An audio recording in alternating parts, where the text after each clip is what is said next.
Bonjour Sophie Le Ménestrel. Bonjour Christelle. Aujourd'hui sur le marché, en cette semaine de Pâques, on parle évidemment de l'agneau, plat typique de cette période. Pour les chrétiens, la fête de Pâques, c'est le passage de la mort à la vie par Jésus, qui était une victime innocente. Alors on l'identifie à l'agneau sacrificiel de la tradition juive. Et donc, par tradition, on grille et on mange de l'agneau à Pâques. Qu'est-ce qu'on appelle un agneau, Sophie ? Alors l'agneau, c'est un jeune mouton dont l'âge varie de 1 mois à 8 mois, suivant qu'il ait de lait, de 100 jours ou un broutard, ça veut dire qu'il a mangé de l'herbe. Et il y en a un qui sera meilleur que l'autre ? L'agneau de lait, oui, bien sûr.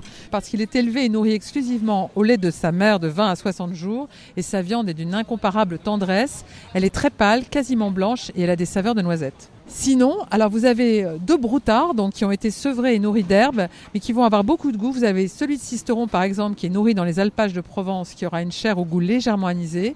Et sinon, l'agneau de Présalé du Mont-Saint-Michel ou de la baie de Somme, une chair plus foncée, mais avec une petite note iodée, parce qu'il va consommer des herbes qui auront pris le goût des marais de la région. Bonjour Monsieur le boucher. Bonjour. Comment choisir un bon gigot d'agneau ? Déjà, il faut le prendre français.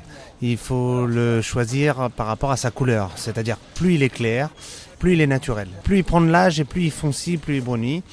Donc il faut le prendre clair et avec un gras sec. Si le gras il est sec, il a été très bien alimenté.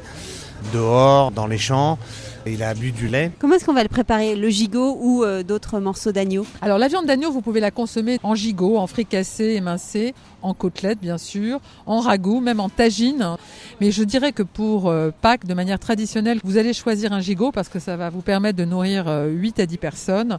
Et dans ce cas-là, vous allez privilégier des cuissons longues à température peu élevée pour ne pas brusquer sa chair, qui est d'une grande tendresse. Et on n'entaille pas la chair d'ail, contrairement à la légende. Jamais, vous allez vraiment l'abîmer. Il faut prendre une tête de gousse d'ail, vous la coupez en deux et vous la mettez dans le plat. Et comme ça, vous allez parfumer votre gigot, mais vous n'allez pas masquer son goût très fin. Et des recettes autour de l'agneau, on en retrouve sur votre site sophieterroirdechef.com. Merci et à la semaine prochaine sur le marché. À la semaine prochaine et bonne Pâques, Christelle.